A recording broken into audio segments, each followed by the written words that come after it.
Hello, my name is Miranda and I'm from the World Languages Studio. In response to our move to online learning, I know there's probably going to be a lot of questions about how to use Zoom, which is our software that we're primarily using. So here's just a short tutorial on how to get the Zoom application on your phone or computer and how to log in through the Willamette portal. Okay, so here we are at the Willamette homepage. We're going to log into the Woo portal.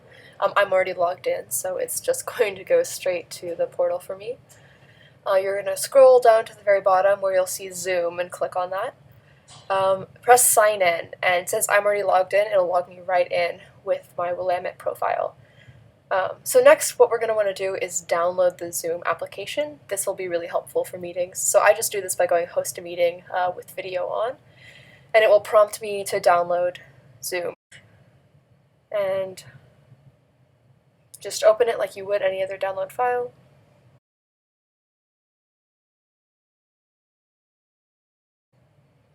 And then you're going to press sign in.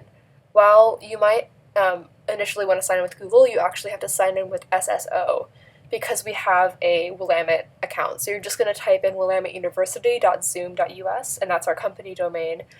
And that will just prompt you to go back, and it will essentially verify that you are a Willamette student, and it will send you back to Zoom, and you will be logged in with your student account. And from there, your professors will give you all the information you need. So if you want to download the mobile app, after you download it, it's a very similar process. You're just going to sign in with the SSO.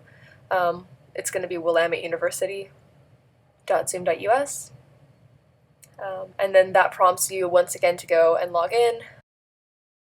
You can just log in with your regular Willamette, and it will then just send you back to Zoom.